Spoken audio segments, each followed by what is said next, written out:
Bom dia, pessoal, tudo bem com vocês? Espero que todos tenham descansado bem e voltamos aí nesse sábado de manhã para estudarmos um pouquinho mais sobre esse tema, o tema do retorno de Cristo. Antes de entrar no assunto, eu gostaria de mostrar para vocês o livro que eu escrevi, lançado ano passado, E Deus Falou na Língua dos Homens. Eu trouxe algumas cópias para poderem ser vendidas aqui na livraria, preço R$30, é uma introdução à Bíblia, então você que quer conhecer melhor o texto sagrado, os aspectos contextuais, desde Gênesis até Apocalipse, passando virtualmente por todos os livros, todas as divisões importantes, aspectos, um pouquinho de hermenêutica, muita informação histórica e contextual, está lá na livraria. Trouxe poucas cópias, Essa daqui já é do Pastor Emílio, mas temos 21 cópias lá, então corre lá para você poder adquirir num preço, acho que está mais barato que a Amazon, Então já é uma vantagem para quem está aqui e que esse livro possa servir de bênção para você. Bom, pessoal, nessa manhã, eu gostaria de, nesse tempo e na minha próxima apresentação, gostaria de falar com vocês sobre alguns pontos importantes do livro do fim, que é conhecido por nós, o livro do Apocalipse, o Apocalipse de João. Vou lidar particularmente com os primeiros 3 capítulos, mas lidar numa perspectiva um pouquinho diferente do qual você está acostumado talvez de encarar esse livro.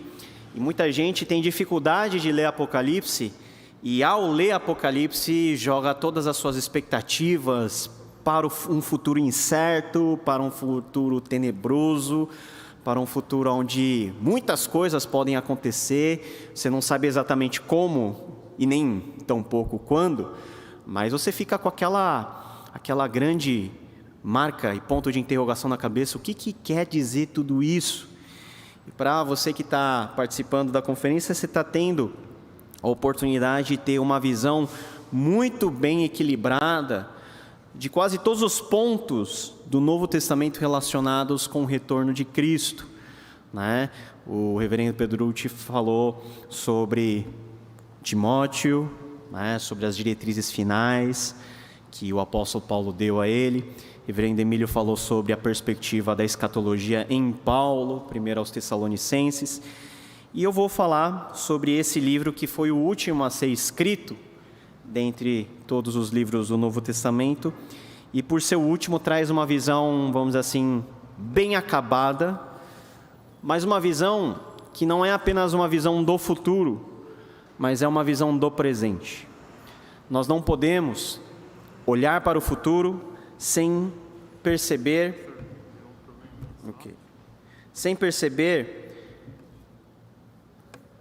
o presente, e sem enxergar que no presente nós podemos viver essa expectativa do futuro que nos é tão bem apresentado aqui no livro de Apocalipse. Então convido você a abrir a sua Bíblia comigo, Apocalipse capítulo 1.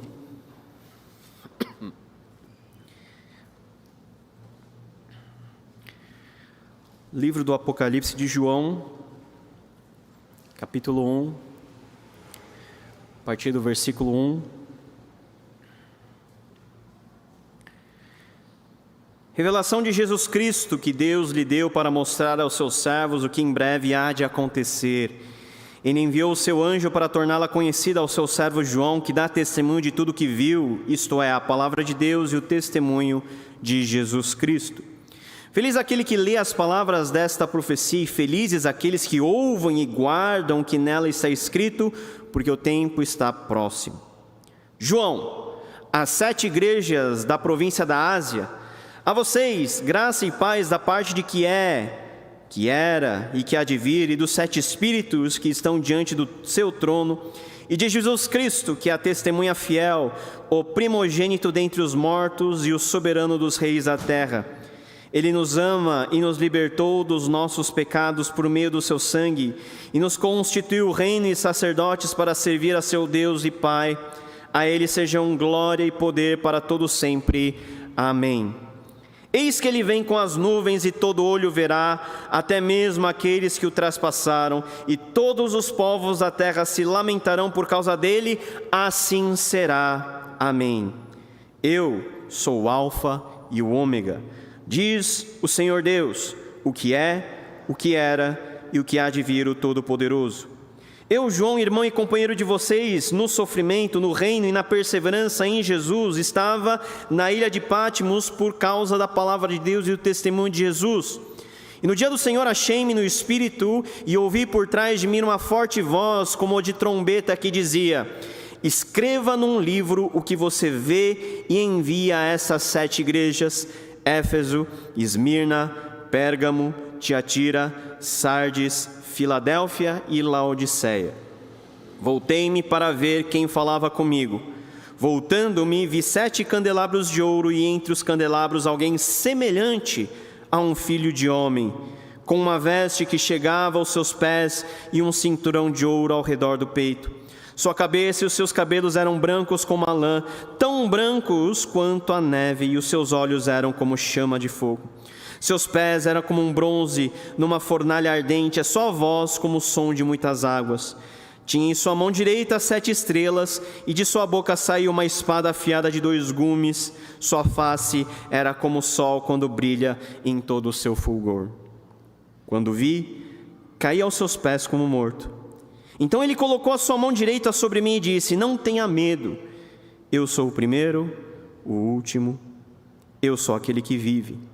Estive morto, mas agora estou vivo para todo sempre, e tenho as chaves da morte e do Hades.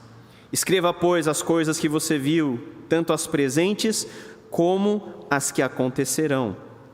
Este é o mistério das 7 estrelas que você viu em minha mão direita e dos 7 candelabros.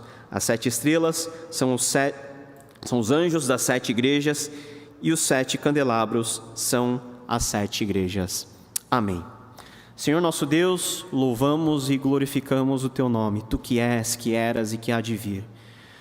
Te rogamos, ó Deus, que nessa manhã o Senhor, por meio do Teu Espírito, ilumine o nosso coração e a nossa mente, para que a esperança do Teu retorno, para que a esperança da nossa fé possa ser cada vez mais consolidada.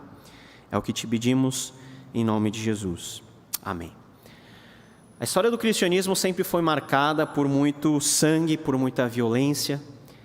E quando nós vemos a história da igreja, principalmente nos seus primórdios, quando quase todos os grandes homens de Deus tiveram que passar por situações muito difíceis e tiveram que entregar a sua vida diante do Senhor.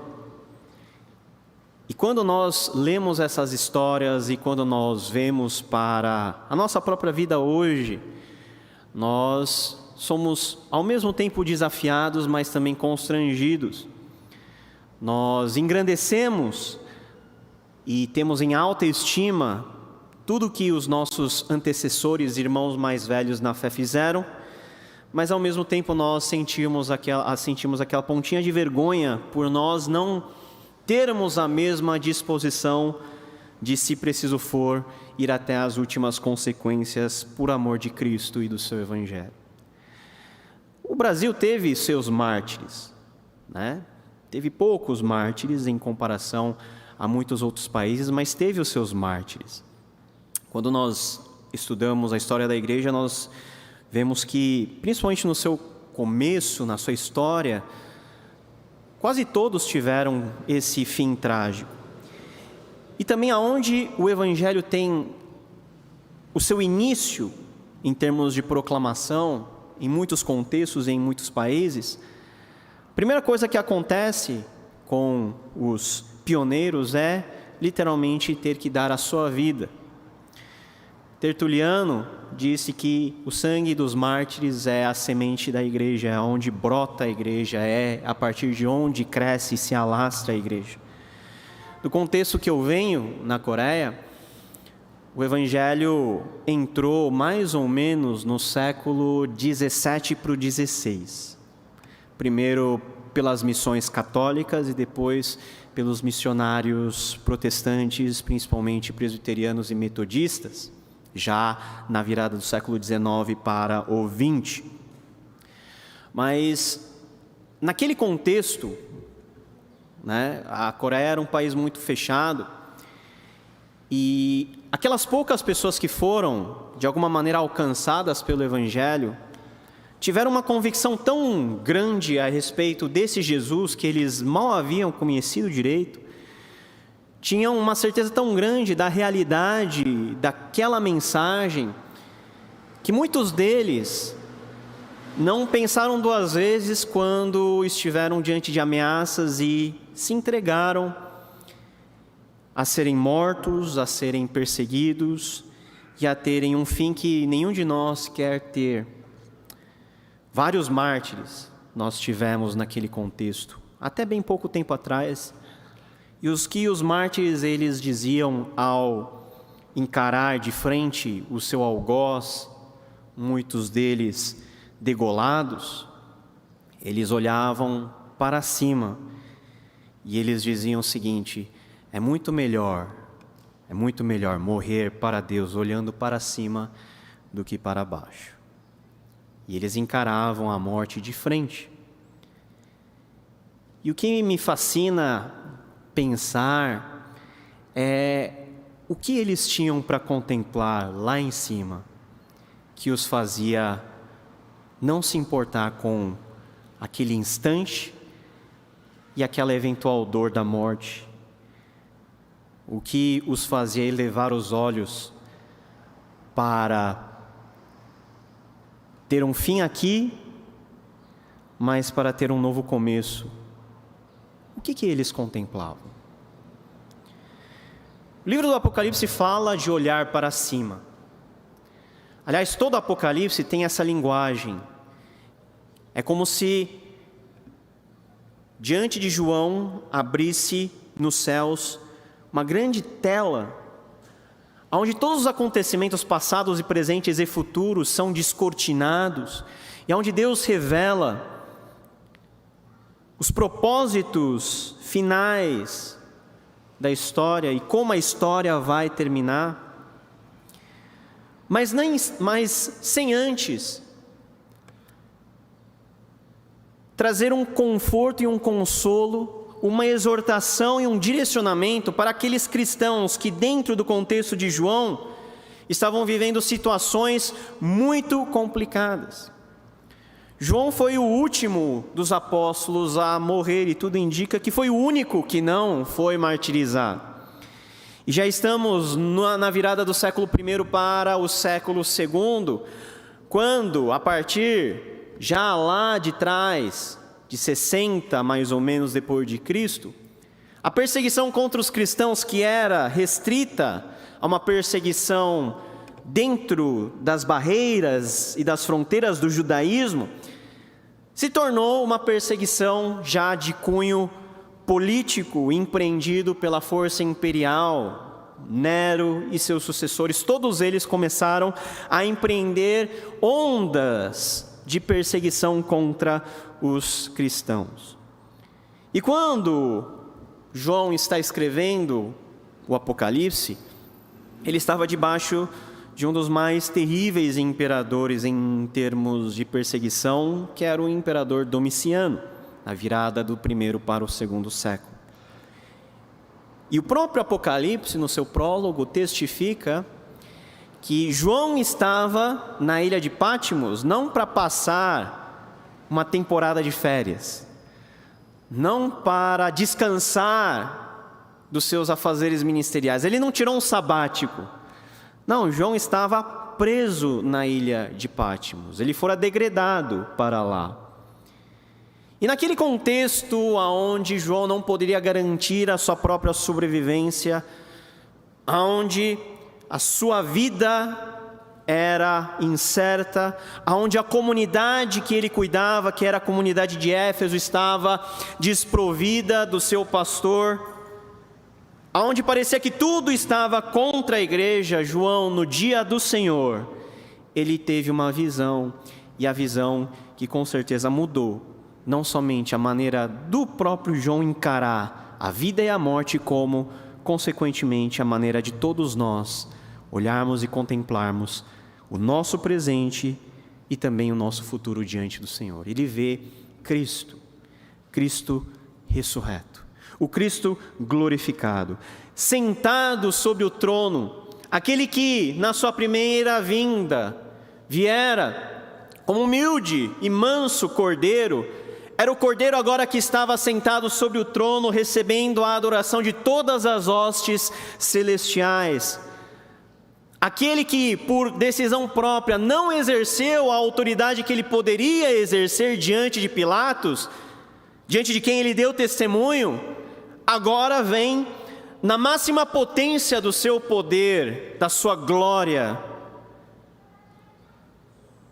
das nuvens, diante do olhar de todos, inclusive daqueles que o traspassaram, recebendo aquilo que é devido: honra, poder, glória, domínio, autoridade, soberania, pelos séculos dos séculos. Essa mesma visão que vai se repetindo de diversas formas dentro do Apocalipse e culmina em Apocalipse 21:1, onde nós somos convidados a não somente contemplar esse Cristo exaltado, mas a nova criação que Ele tem a oferecer a todos que permanecem fiéis à sua palavra. Então vi novos céus e nova terra, pois o primeiro céu e a primeira terra tinham passado e o mar já não existia. O que fascina no livro do Apocalipse é que o seu conteúdo, embora muitas vezes apontando para uma realidade futura e última, é firmemente ancorado no contexto histórico do seu autor e de todas as igrejas para as quais o texto ou parte dele foi endereçado. Somente se tivermos munidos desses conhecimentos podemos trilhar os passos de uma hermenêutica segura deste que é o livro mais difícil de ser interpretado na Bíblia.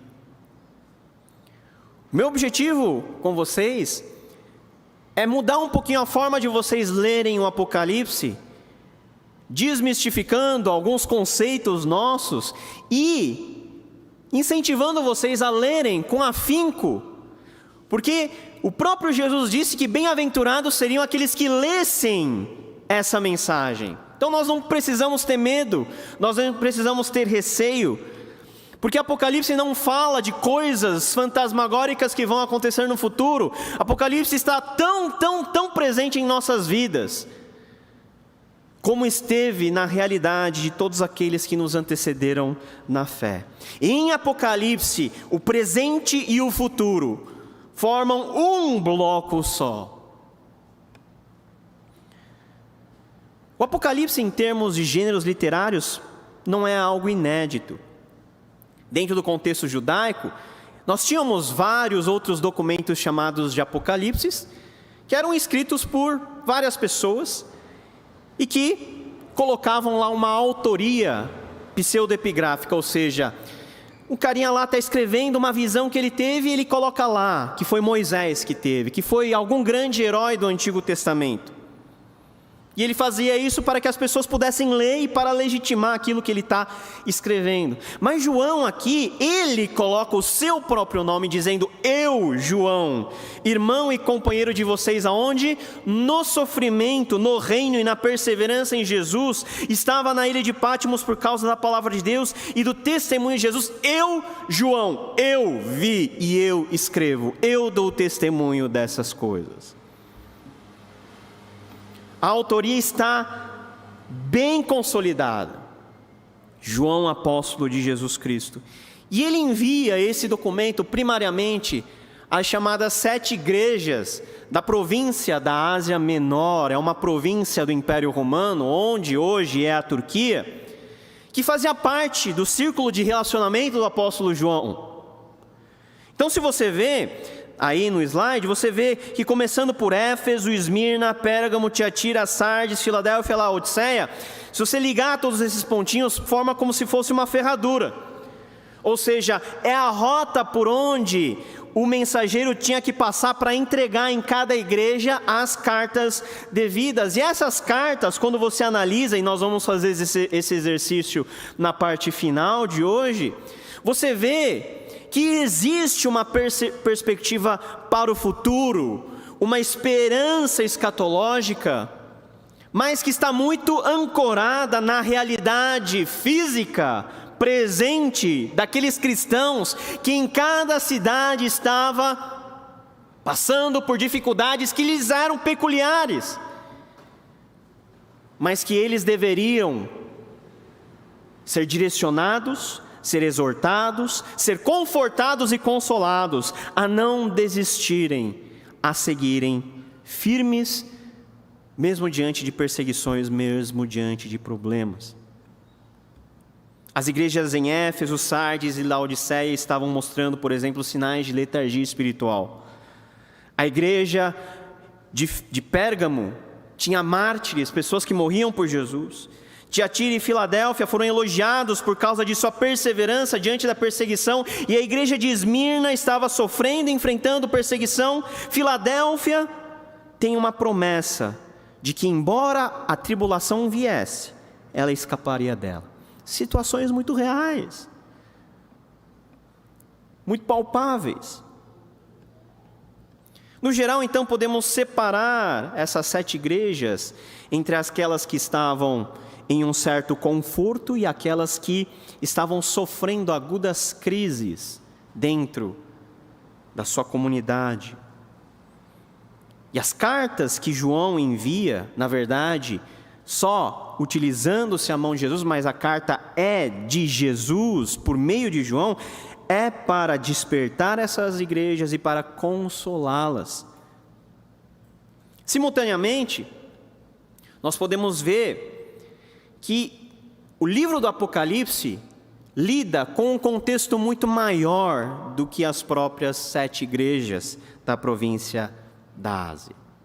Apocalipse é uma denúncia clara de Jesus contra um mega império que promovia a sua paz à custa de muita violência. O que nós chamamos de Pax Romana é uma paz, não no sentido pleno da palavra paz, mas simbolizava o controle daquele império por meio do poderio militar, por meio do abuso, por meio da violência, por meio do estabelecimento de vários tipos de ideologia, que naquele contexto faziam com que as pessoas ansiassem ser romanos, quisessem fazer parte dessa cultura e se submetessem a ela, de forma religiosa também.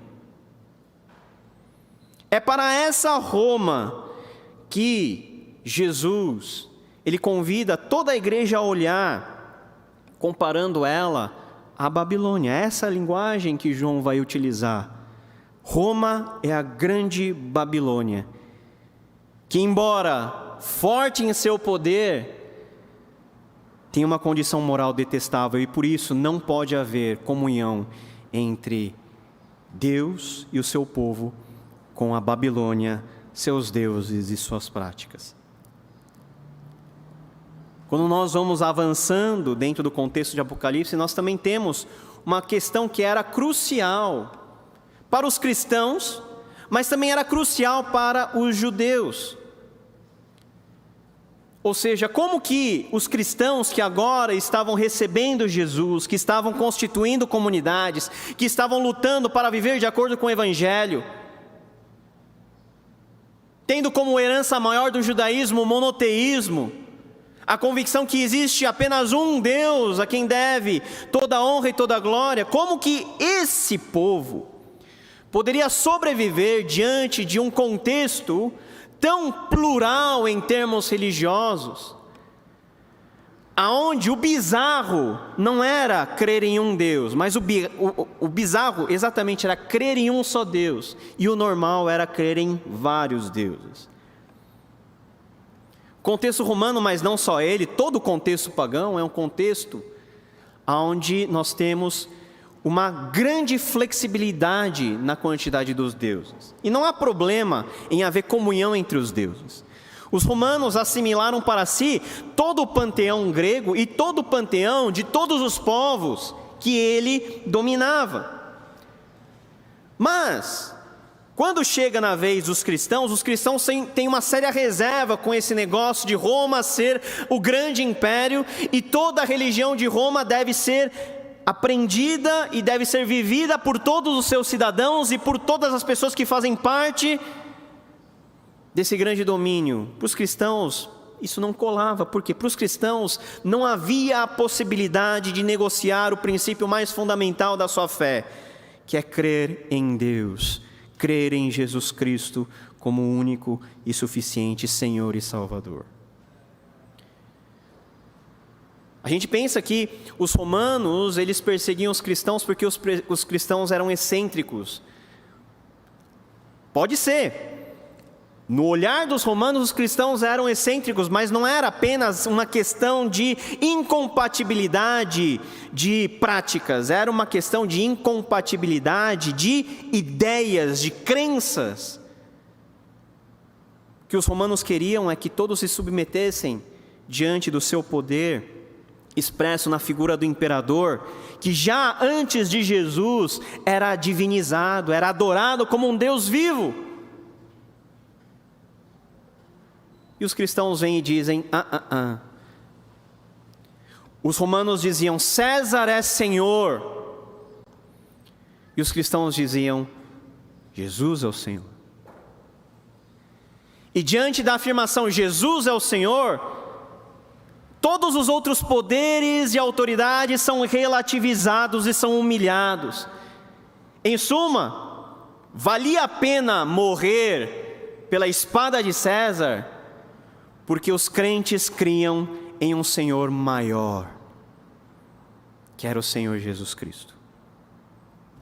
E é no contexto de intensificação do culto imperial a partir de César Augusto, e posto em prática pelos imperadores que o sucederam, que uma série de problemas para os cristãos teve início.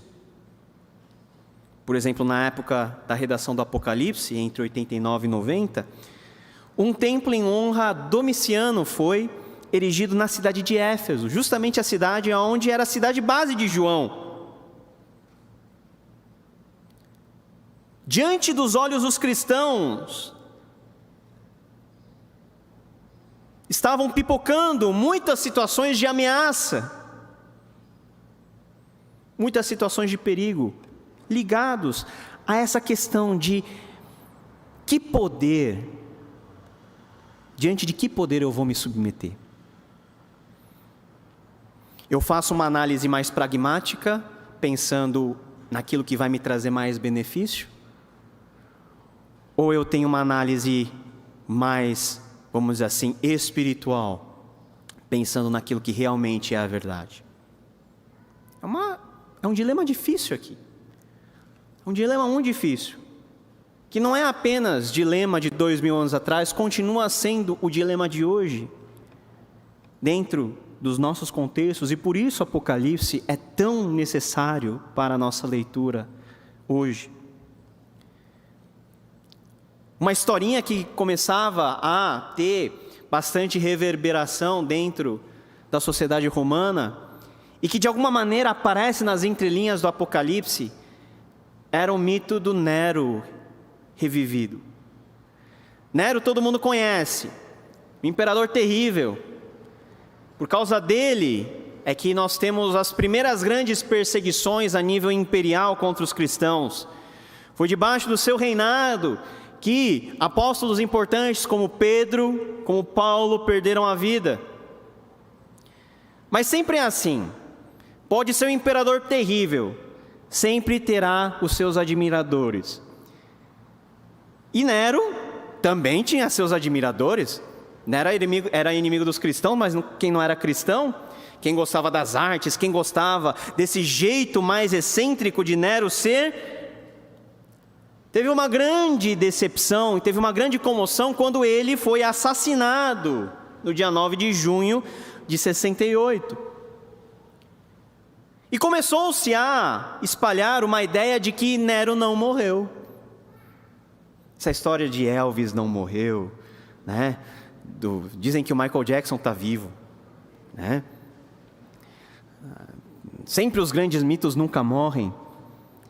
E quando morrem, não morreram de verdade, foi só teoria da conspiração, eles estão lá numa ilha esperando o seu retorno.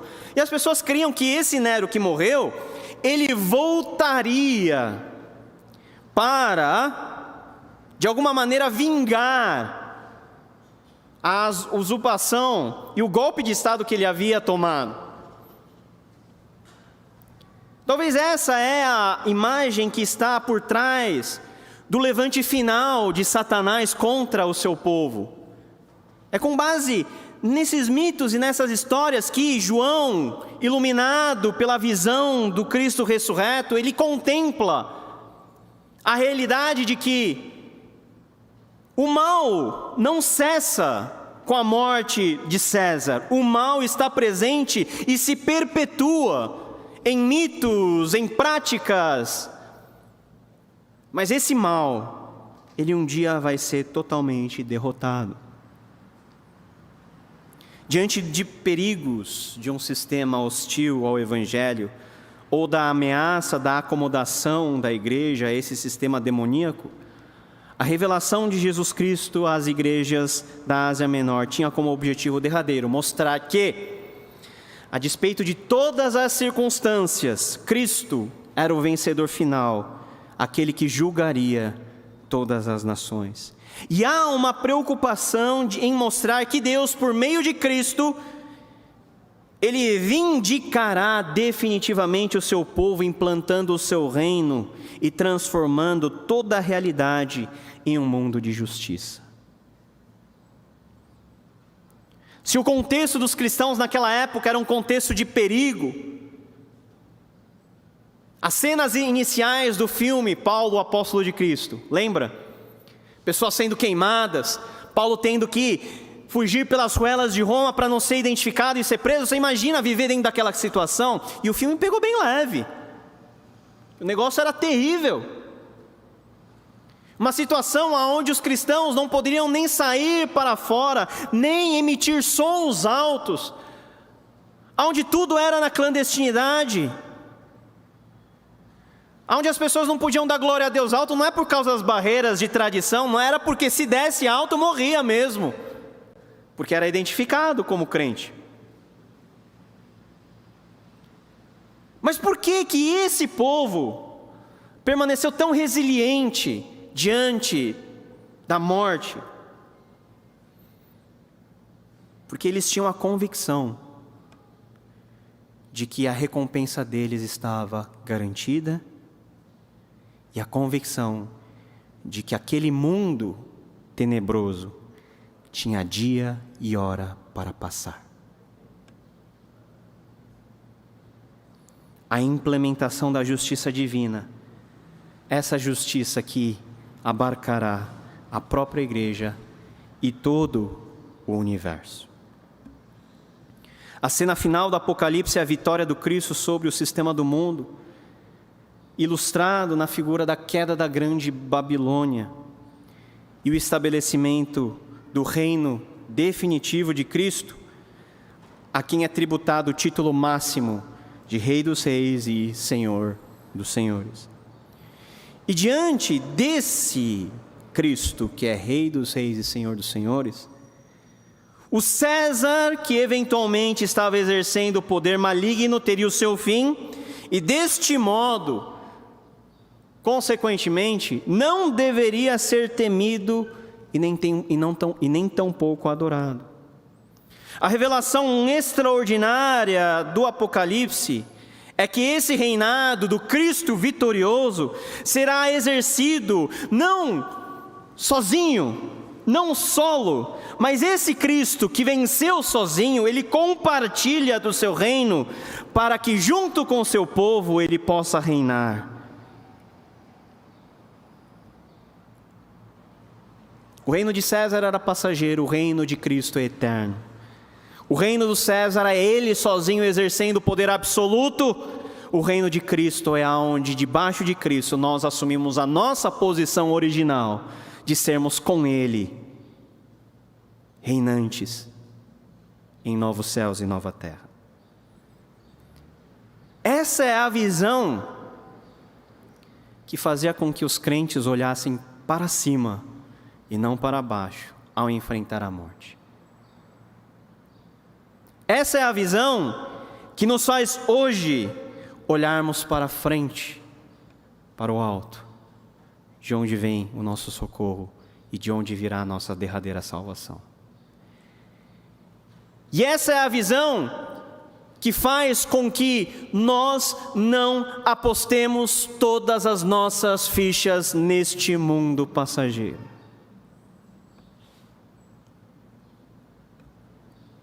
A considerar a posição peculiar de Apocalipse dentro do Novo Testamento, uma pergunta muito importante é classificar o tipo de gênero literário de Apocalipse. Que Apocalipse é difícil de ler, na verdade.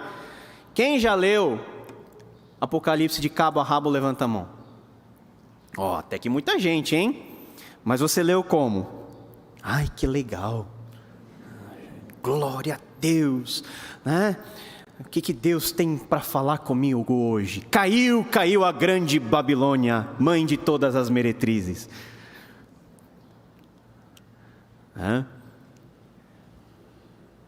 Esse livro é especial porque ele se enquadra em um gênero especial.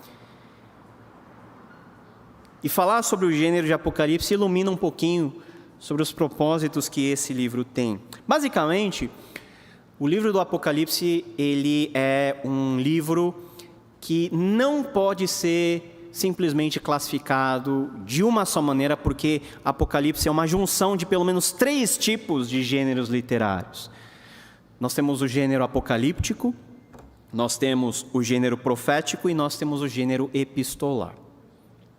Nós vamos, nessa manhã, explorar o apocalíptico e o profético e na nossa próxima palestra nós vamos falar um pouquinho do gênero epistolar. Gênero apocalíptico, né? Apocalipse de João 1:1. Este é o Apocalipse de João. Revelação, Apocalipse de Jesus Cristo que Deus lhe deu. A palavra Apocalipse quer dizer revelação. Revelação de quê? Nós vamos ver. Fora isso, Apocalipse também tem profecia. Versículo 3, feliz é o que lê e que ouve as palavras desta profecia.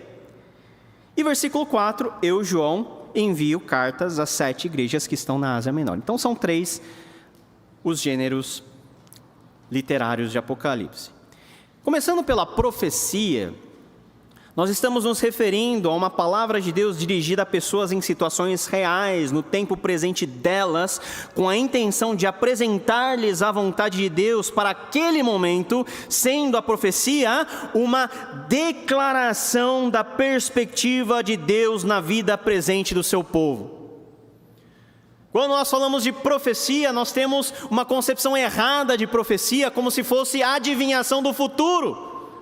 Embora a profecia possa conter direcionamentos para o futuro, mas se você analisa estatisticamente todas as profecias da Bíblia, todas elas estão com os 2 pés firmados na realidade presente do seu povo. A profecia é para hoje. A profecia, ela transforma por meio da instrução direta de Deus a nossa vida hoje, podendo nos dar vislumbres do porvir, mas o hoje é que está no foco. O propósito divino na profecia é principalmente estimular uma resposta fiel no presente, e não de prover um projeto absoluto para um futuro incerto. Nós, quando nos deparamos com esses conceitos, nós pensamos muito lá na frente. E às vezes a gente quer pensar lá na frente porque o presente nos aborrece. Fala a verdade, você quer ir para o céu por quê? Que aqui é difícil. Aqui você tem que estudar para o vestibular, no céu não. Né? Aqui você tem que trabalhar de sol a sol, de segunda a segunda. No céu, né? No céu você vai navegar pelo rio, um rio de todinho, né? Na minha época tinha a propaganda do todinho, que era o todinho navegando no rio de todinho. Aquilo era a visão apocalíptica e revelatória e escatológica que eu tinha. No céu vai ser assim, uma fonte inesgotável de Coca-Cola. né? Uma Coca-Cola que você bebe não engorda, bebe não tem pedra no rim.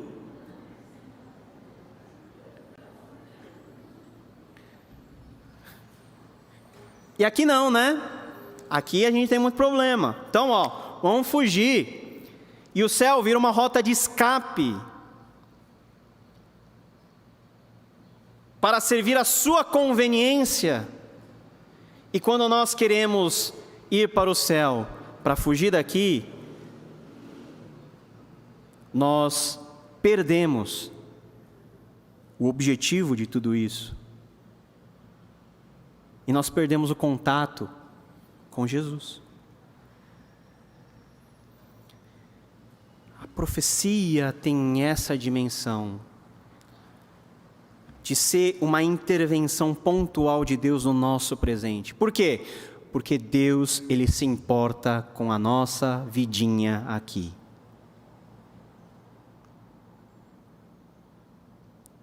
A nossa rotina, os nossos afazeres, como nós colocamos em prática as virtudes do Evangelho e como nós testemunhamos sobre esse Cristo aqui e agora.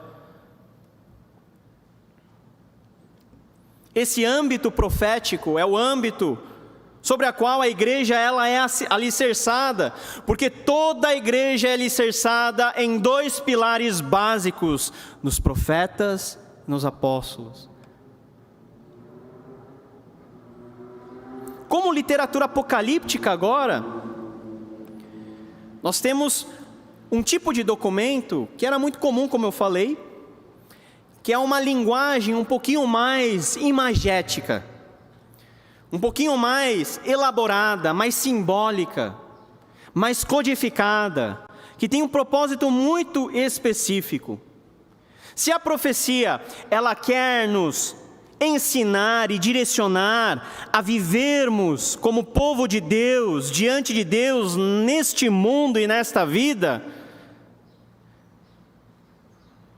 a parte apocalíptica de Apocalipse, ela nos direciona a não somente vivermos com os nossos olhos focados no aqui e agora, mas também no lá e no porvir. O Apocalipse é um termo que vem do grego apocalipsis, que significa revelação, revelação de algo que está oculto. E é dessa forma que o Apocalipse começa, o Apocalipse de Jesus Cristo. Esse termo foi utilizado a partir do advento do cristianismo. Um grande pensador, J.J. Collins, ele diz o seguinte: um gênero de literatura revelatória, com estrutura narrativa, no qual a revelação de um receptor humano é mediado por um ser sobrenatural, desvendando uma realidade que tanto é temporal, na medida em que se vislumbra a salvação escatológica, como espacial, na medida em que envolve o outro mundo. Em outras palavras, a literatura apocalíptica lida com um tipo de revelação que Deus traz ao conhecimento humano por meio de mediação de seres espirituais. É por isso que em Apocalipse tem tanto anjo, tem os seres viventes, tem os 24 anciãos. Uma realidade acerca dos desdobramentos contextuais do povo de Deus, mas sobretudo, uma expectativa e um conhecimento mais apurado do mundo que está por vir, desfrutado apenas depois da passagem desse século, desse tempo, deste mundo. E por isso, a estrutura narrativa presente na literatura apocalíptica, judaica e cristã, descreve a revelação e transmissão através de visões, jornadas espirituais, diálogos com seres espirituais e recebimento de livros divinos diretamente da parte de Deus. Tudo isso está, de alguma maneira, presente no livro de Apocalipse. É como se Jesus quisesse mexer com as nossas emoções e, sobretudo, com a nossa criatividade, para que dentro das crises, das contingências tão brutas, tão difíceis, que nós todos vivemos, nós tivéssemos para onde olhar e em que imaginar e em que sonhar a respeito de uma vinda de Cristo que nós não sabemos como vai ser, nem tampouco quando, mas que nós podemos imaginar, que podemos desenhar, que podemos vislumbrar com os nossos olhos espirituais, para que essa seja a nossa esperança, o motivo para nós acordarmos toda segunda-feira e superarmos a depressão do final do Fantástico. Você vê os cavalinhos, você já passa mal, né? Por quê? Porque além de ver o seu time perder, você sabe que os cavalinhos são tipo os cavaleiros do Apocalipse, que vêm para anunciar que a segunda-feira vem, o fim do mundo está chegando. E no contexto não é o fim do mundo da volta de Jesus, é o fim do mundo das nossas necessidades aqui. Mas essas visões não são visões simplesmente ao acaso. Nós temos algo muito físico, muito real, que é base de todas as coisas. João, ele simplesmente não vislumbra um Jesus que é etéreo, que é uma fumaça, com uma ideia de muita gente sobre Jesus. João vislumbra esse Jesus que ele conheceu, cuja morte ele testemunhou e cuja ressurreição ele esteve lá para ver. Ele foi um dos que entraram no sepulcro para ver que estava realmente vazio. Ele foi um dos que viu Jesus subindo aos céus. E é justamente um que teve o privilégio de ver esse Jesus assunto aos céus, dizendo: em breve estou voltando. Jesus, esse Jesus vitorioso, esse Jesus divino, esse Jesus que recebe honra e glória de toda a criação. Apocalipse 5, 13 a 14. Depois ouvi todas as criaturas existentes no céu, na terra, debaixo da terra e no mar, e tudo que neles há, que diziam: àquele que está assentado no trono e ao Cordeiro sejam o louvor, a honra, a glória e o poder para todo sempre. Os quatro seres viventes disseram amém, e os anciãos prostraram-se e o adoraram.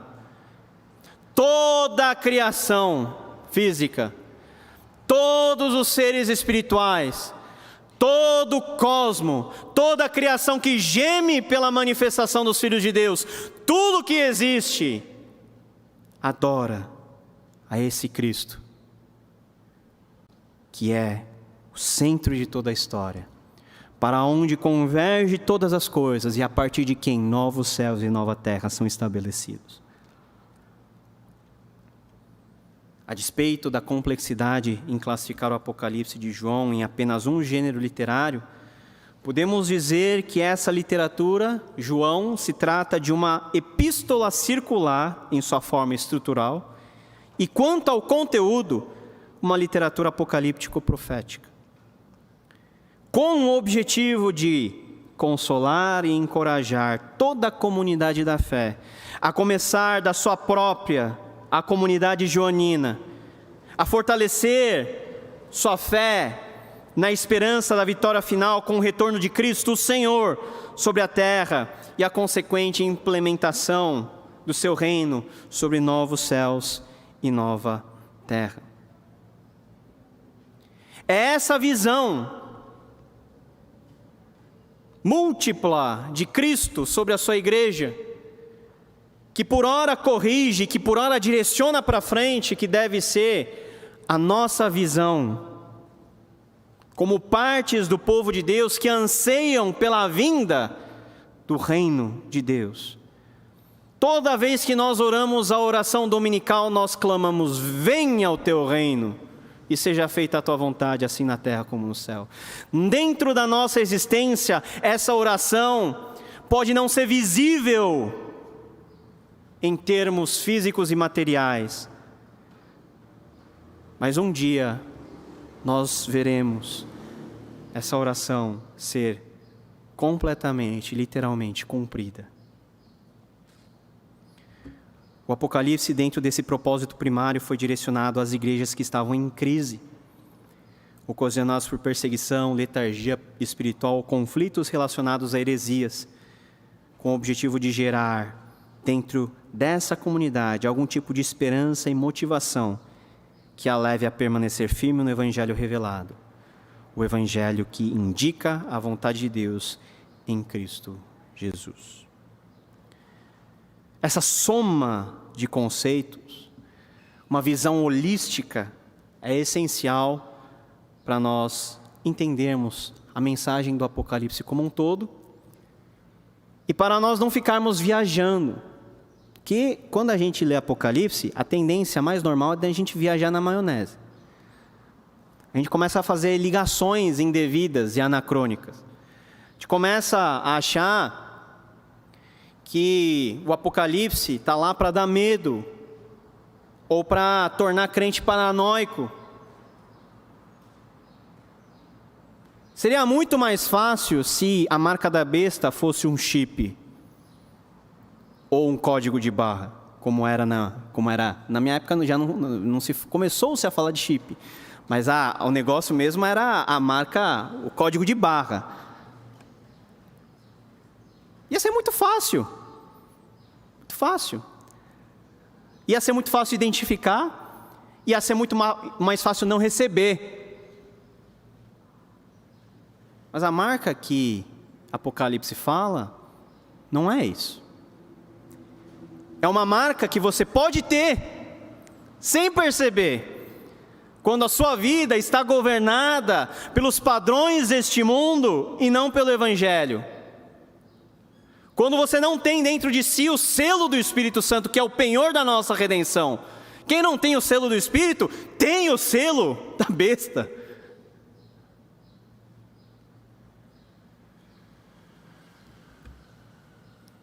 Ligar o Apocalipse à nossa esperança. Quero trazer à memória aquilo que dá esperança. A gente canta. Mas o que te traz esperança? A gente confunde conceito. A gente confunde expectativa com esperança. Expectativa é o que você tem agora. Estou estudando para o vestibular, você é uma pessoa bem-sucedida, vou ter uma família linda, vou viver até os 99 anos. Isso é expectativa. Isso é o que você quer que aconteça. E vamos falar a verdade? É difícil acontecer exatamente do jeito que você quer. Mas a esperança está alicerçada em algo muito mais firme, em algo muito mais visível, em algo muito mais sólido.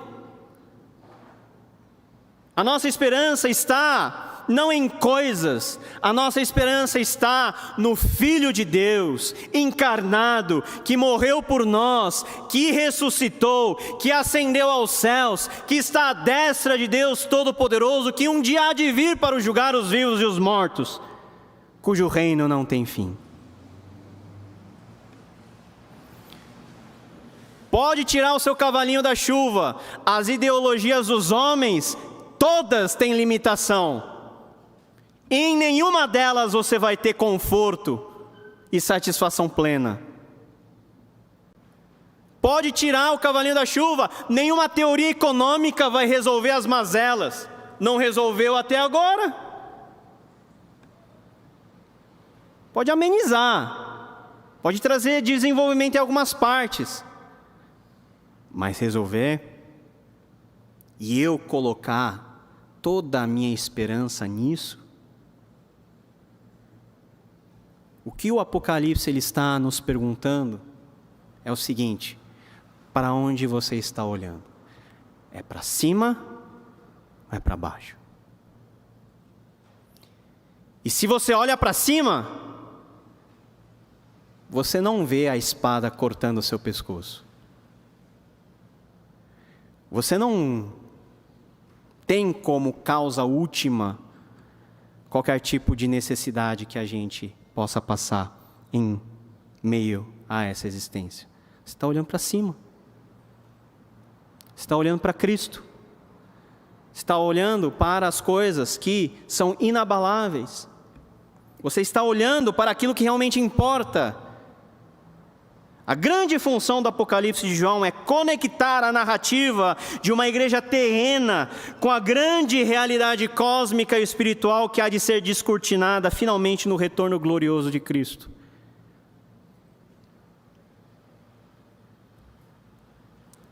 O Apocalipse de João, ele mexe com esses conceitos que estão intrinsecamente relacionados, o futuro no mundo por vir e o presente no presente século, fazendo com que nós estejamos no presente, vivamos dentro das limitações desse presente século, mas com a nossa mente e o coração conectado em algo perfeito e pleno, que é o mundo por vir. O evento Cristo, ou seja, a sua morte e ressurreição, é o ponto de partida, a âncora para o vislumbre desse futuro escatológico.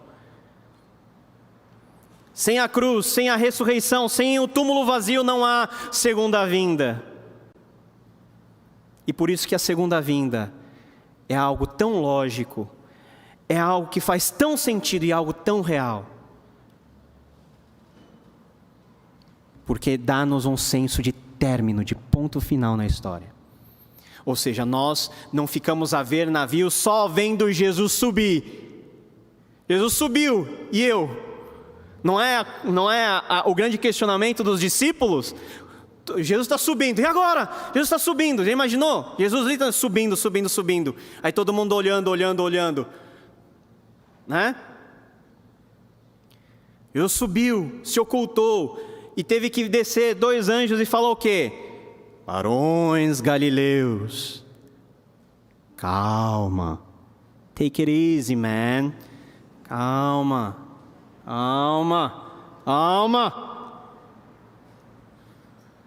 Esse mesmo Jesus que vocês estão vendo subir, é o mesmo Jesus que vocês o verão descer.